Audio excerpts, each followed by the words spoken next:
Hold on for a while, please. Let me help Ayya first.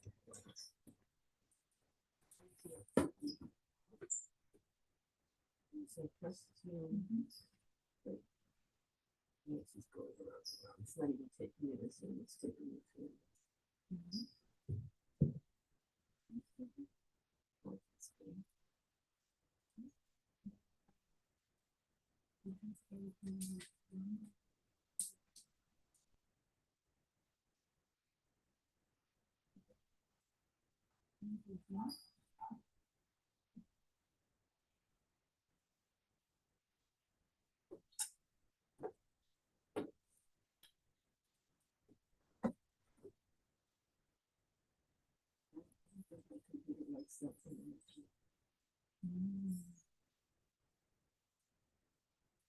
Let me go back to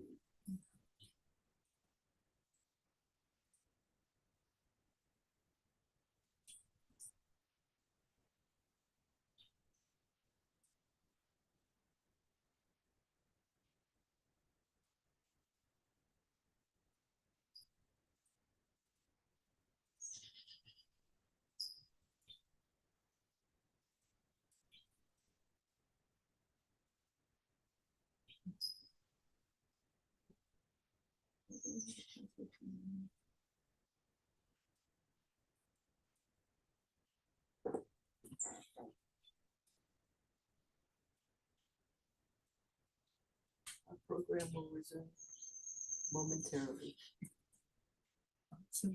On Zoom.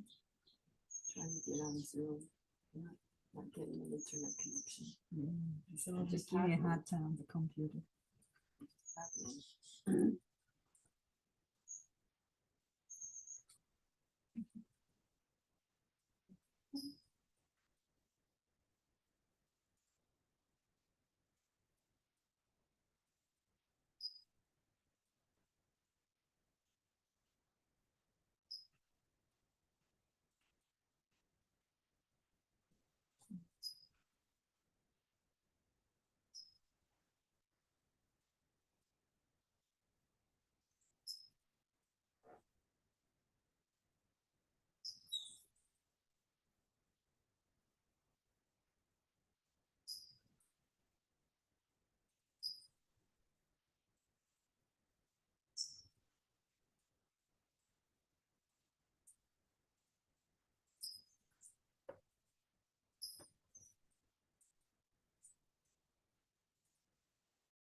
Hello, everyone.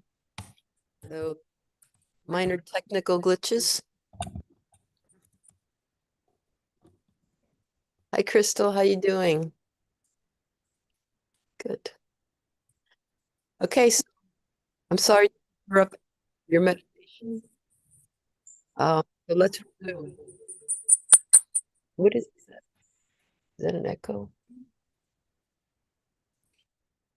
Let's just let's sit comfortably. Let's sit correctly with our back straight.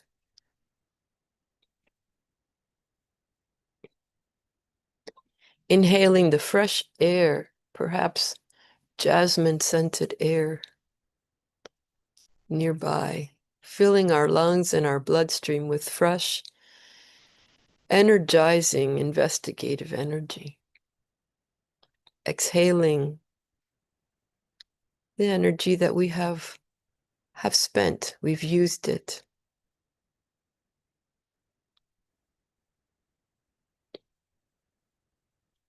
A few times, just deeply, and then resume your normal breathing, not forced, not counted, not just observed. You may close your eyes completely or half closed, looking at the floor in front of you, in front of your feet.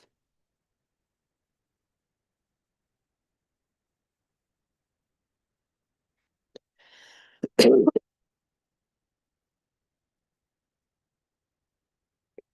let us imagine that we are sitting at the edge on the shore of a river, a fast flowing river. And we're just observing the water's movement.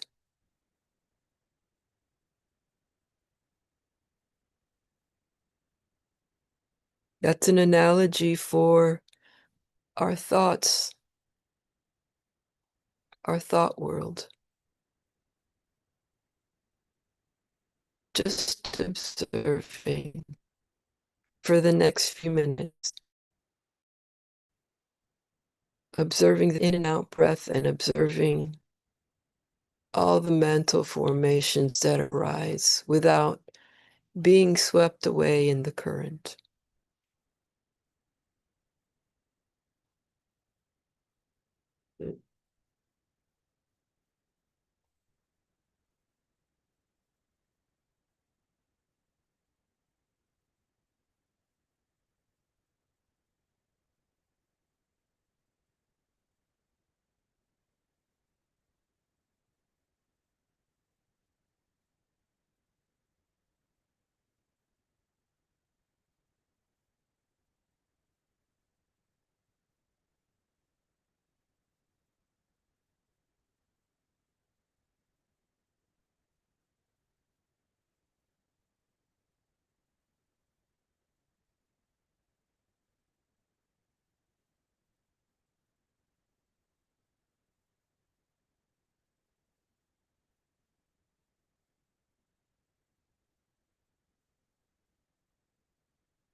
May all beings be free, happy, and peaceful. Truly free, truly happy, truly peaceful. Means to be in the Noble Eightfold Path.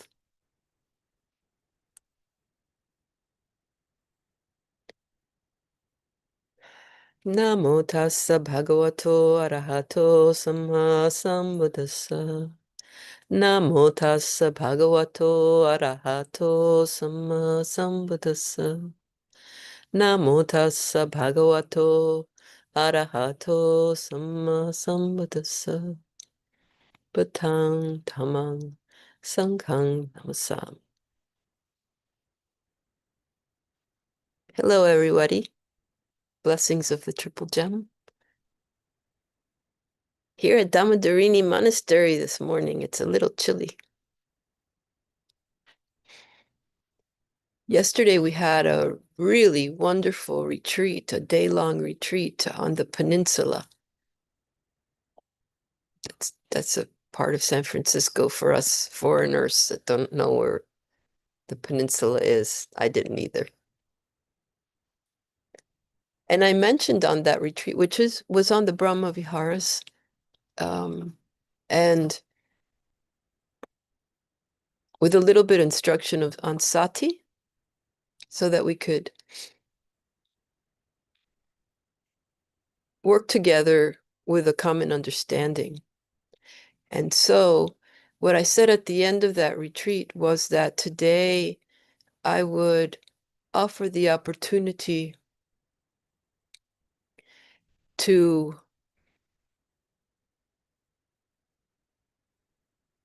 instruct on how to make the Brahma Viharas your home, because the Brahma Viharas are liberating Ceto Vimutti, liberations of the chitta meaning heart and mind. There wasn't that distinction in the ancient Indian culture that the Buddha taught in. There wasn't the distinction of mind is reason and heart is emotion. It's just chitta, and it contains all.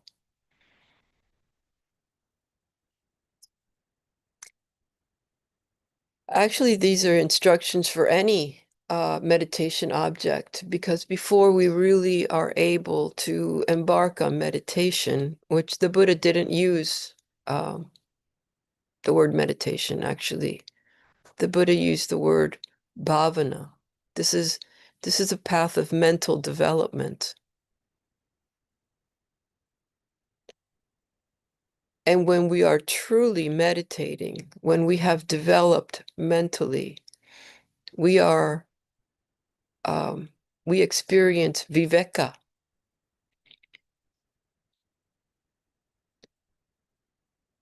Solitude. Initially, solitude is important to gain physically as well. Physically from our obligations. So we move away, we go to a retreat. The Buddha always instructed the root of a tree, an empty hut.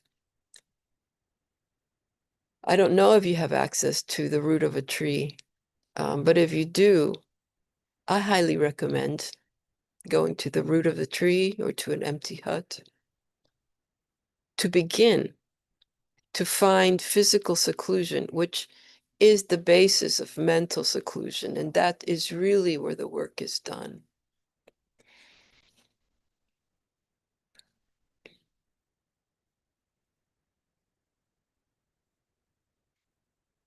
So we use the analogy of sitting at the edge of a river, the river signifying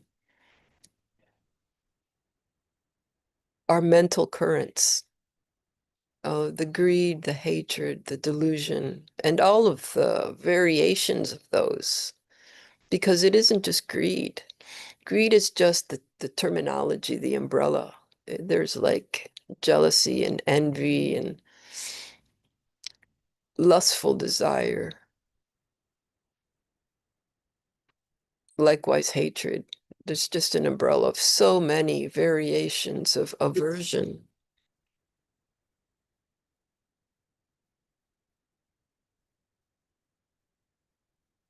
So sitting on the shore, watching the river implies sitting with a distance, being at a distance from our own mental currents.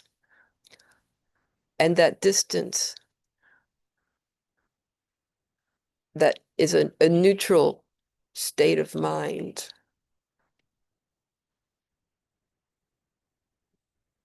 Where we can observe the currents of our own mental continuum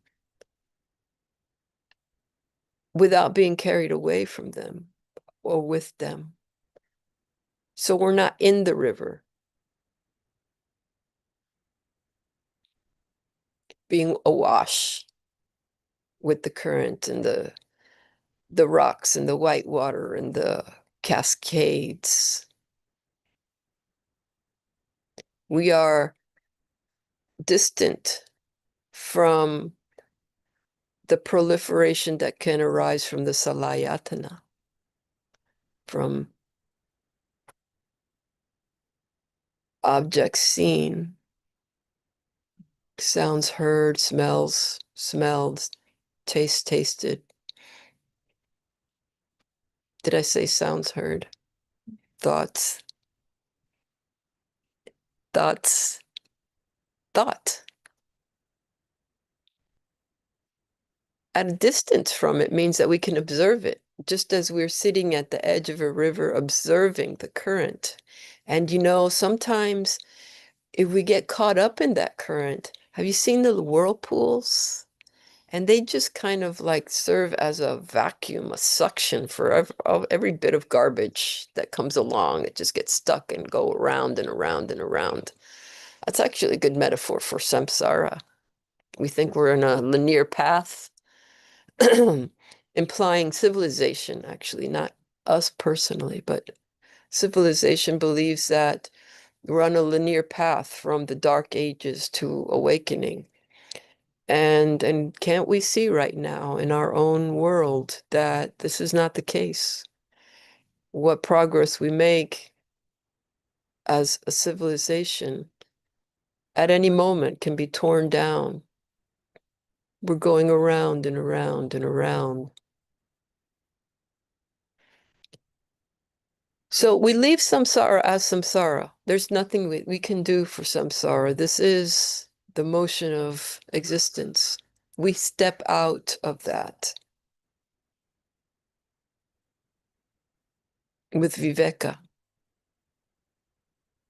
so that we can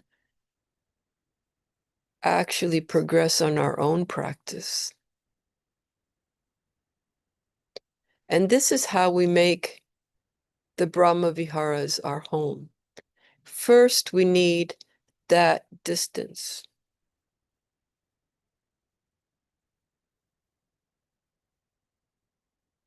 It's a 24-hour practice. So you can take it with you wherever you are, wherever you go, whatever you're doing. You can have the Brahma Viharas with you. And so there's a traditional way of cultivating the Brahma Viharas that, and there's a sutta way that the Buddha instructed.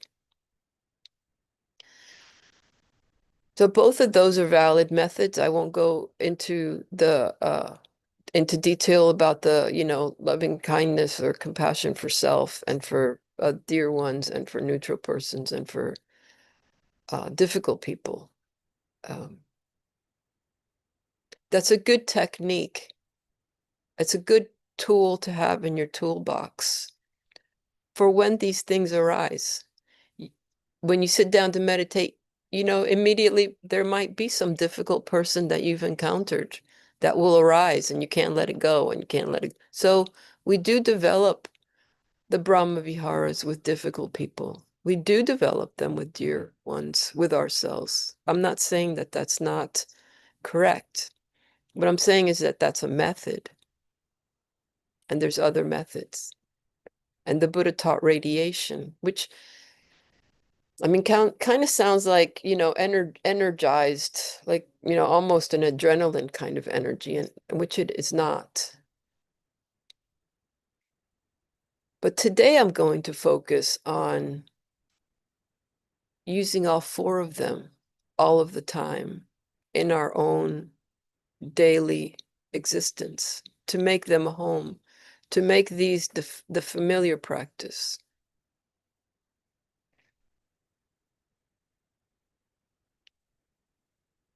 Even if we are in the river, being swept away by the current, we can use these. So how do we use these? The Buddha said that they lead to liberation if they're made a vehicle. So if they carry us, that's when they lead to liberation, to Cheto Vimutti, to the liberation of the heart. Hey, and that's a good place to be. It's not final liberation, but it ain't bad either. It's very pleasant. It's immensely helpful for our practice, and it's immensely beneficial for those around us.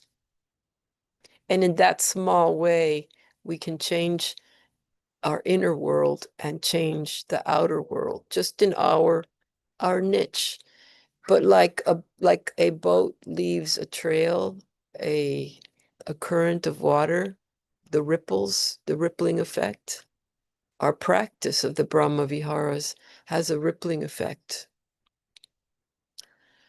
for all those around us in our proximity, because it's an energy right here.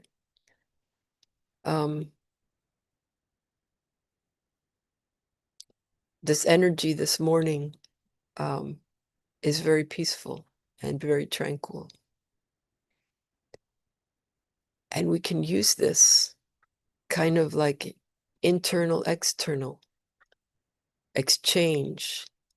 If the current in our own mind stream is not peaceful at the moment, but the current in our external world is, we can absorb that.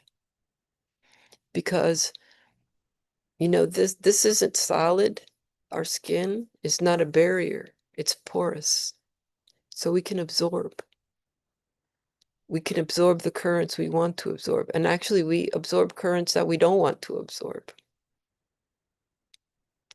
Which is why we need also to practice viveka at the beginning. A neutral observation, a distance.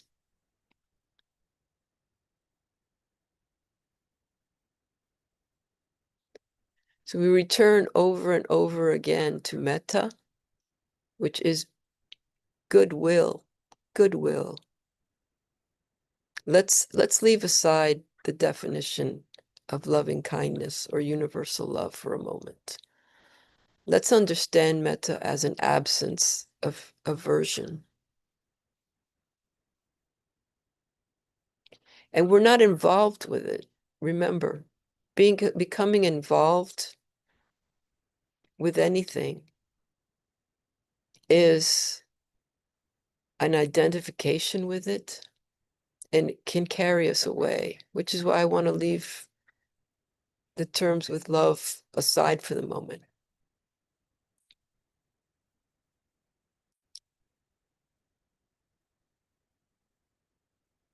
Understanding metta as an absence, there's nothing to hold on to, just emptiness. We can't tether to emptiness.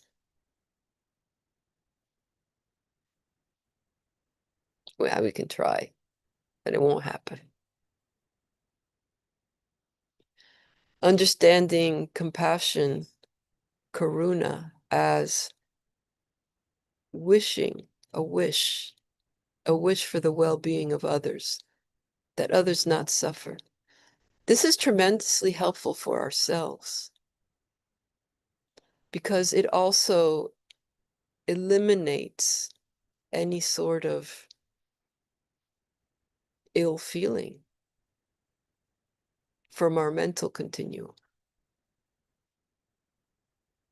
understanding mudita as happiness, not a greed-based happiness, a selfless, just happiness, selfless, non-identifying happiness. So there's nothing really to anchor. It's just a free flowing of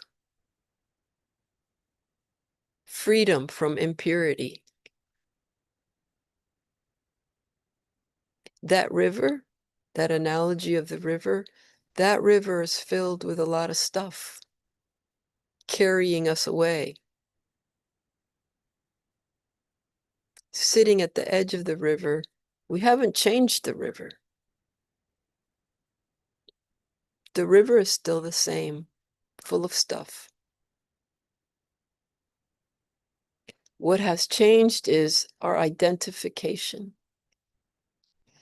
So the Brahma Viharas are actually based on non-identification.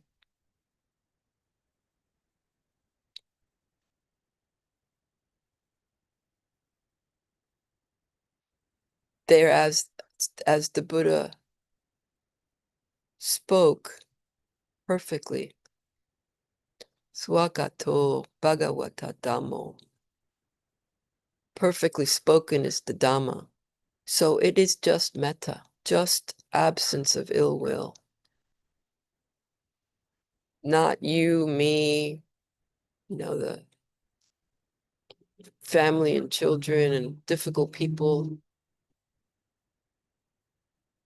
Just metta, just karuna, just mudita, just upekkha. And when we get caught up in a current, perhaps with a difficult person or with a situation that we're facing that we call difficult, then we bring out the toolbox and bring in either the phrases or the understanding that we are all owners of our karma. We're heirs of our karma. And when we identify with difficulty, then we're involving ourselves in that karma. We're creating new karma. Actually, if we live in the past, we're bringing all that up again. It's gone. It's dead. But not just remembering, because I think that's a natural flow of the mind, is to remember. Remembering sati is part of learning and progression. So things come up. What I'm saying is not to get caught in that current and relive it, re-nourish it back into the present moment. So we observe, we don't push away. We're not trying to change the river. We're not building a new boat for ourselves with the most modern oars, the most modern material, good paint job that swishes the water right off. We're not building any more boats. We want to understand that current takes us away, and we can create not a boat, but a home within those Brahma Viharas, using any of those four at the appropriate time, because there's not one that's good for all situations. I was reminded the other day of the sutta where the Buddha chastises the bhikkhus during or after a Dhamma talk where Sariputta was being heckled and harassed. And the bhikkhus maintained equanimity and did not say anything. And the Buddha is like, what are you thinking? What's the problem here? That's not the right situation where we practice upekkha. And actually, it wasn't a right situation for mudita either, was it? But compassion can understand that those hecklers, those harassers, are on a very, very poor path. They've gone astray. We bring them back gently, gently. Good speech, right speech, which is not necessarily free speech. And little by little, this is how we build our home, right here. We don't need materials. We don't need a new zafu. We don't need a new essential oil. We don't have to buy anything. It's free. We construct it mentally. Our own heart vihara, heart Brahma vihara. And it's constructed little by little, we gather our materials little by little through experience. And not every experience is going to be agreeable or pleasant. But the only way out, I'm told, is in. So rather than pushing away an aversion and clearing the path, we do need to clear some, right? To construct, we need some leveling. This is viveka. We need some leveling of the ground. And understand.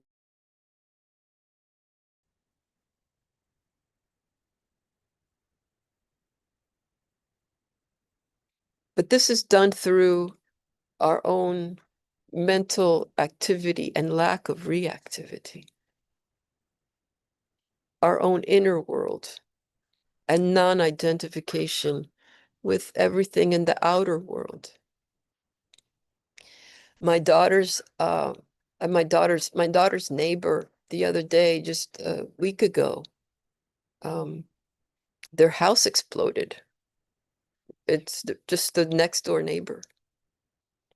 And her husband heard the explosion from his office, which is the one that's closest to the other house. Now, fortunately, in that neighborhood, there's acreage, the yards are an acre and a half or so. So there was distance, but they're very close, and there was a drought. So the trees and the grasses were all dry. There's this explosion. Her husband calls 911, and within 5 minutes, there was not just one fire truck. There were like 15 or 20, I'm told. The house was engulfed in flames, and the windows were crashing. And a couple of fire trucks battled that fire directly, and the others parked in the driveways of the houses surrounding that fire because it was so dry that there was a real danger that the sparks would ignite the trees and the fire would spread rapidly. So this is a good, if extreme, example of what can happen in our day-to-day life. But we understand that those fire people, they didn't just appear out of nothing and get on the equipment and get on the truck and go. They've had training. They've had training. They went to school. They had good equipment, proper equipment. And obviously they had preparation. And so this is our practice, is preparation.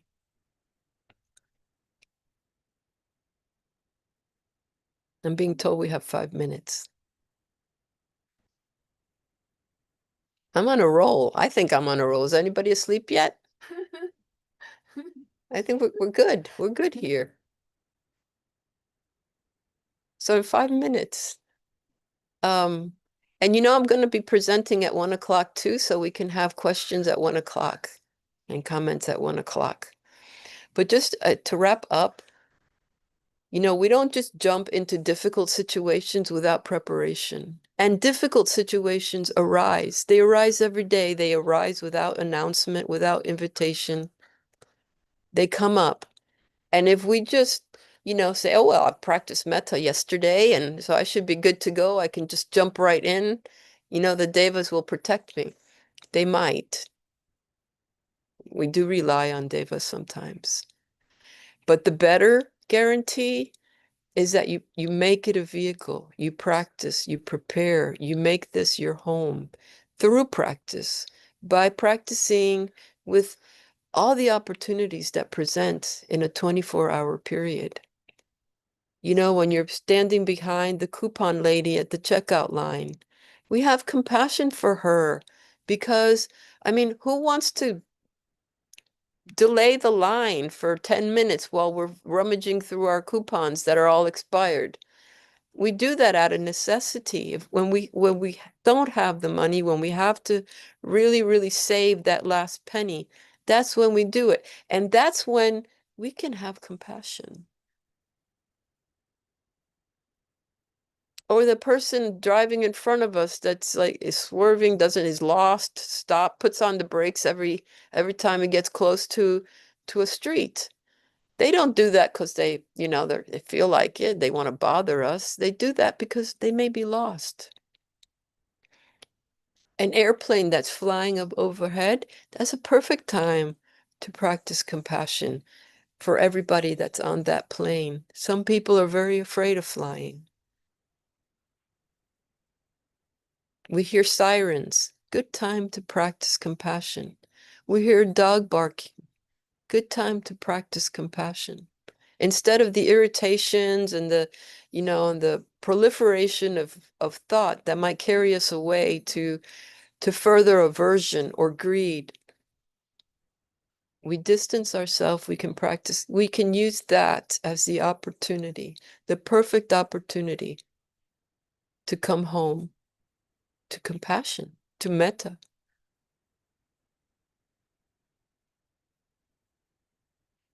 And we know whatever's going on, whoever's doing whatever, with intention, rocking that boat, we know where that goes, don't we? We're the owners of our karma, and we all of us have our own karma to deal with. So it's a good opportunity to practice compassion. And so I'm going to let everybody go now. Well, somebody else wants to announce something. Okay. Thank you, Ayya.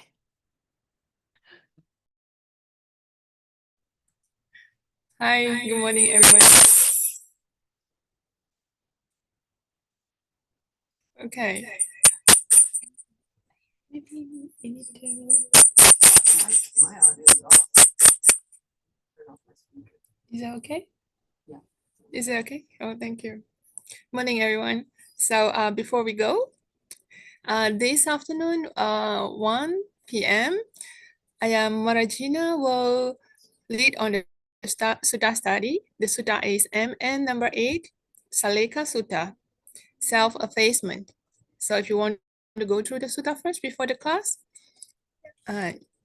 you can do so. And this morning session, I see some new friends here, Chris, MD, like Kathy.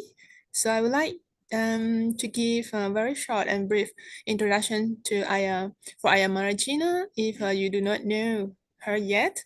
So Ayya Marajina is a Cuban American. She mostly sharing the Dhamma teaching in Spanish and English as well. So Ayya divide her time mostly between Cuba, Florida, and also teaching live with a global Spanish-speaking Dhamma community through her Dhammasala Bhava Nirodha Nilaya. Okay, for very brief. So we here deeply grateful and thankful for Ayya for spending her precious time here on this trip with us, and also accepted our invitation for this morning session, meditation, and also afternoon. Yesterday, after the event, I was seeing Ayya a little bit tired and hesitate to invite Ayya, but Ayya, kindly accept the invitation so that can share time with all of you here for this weekend. So see you then in the afternoon if you're interested and have time to gather together here again to discuss about Dhamma. I pass back to Ayya if Ayya want to say something. Thank you.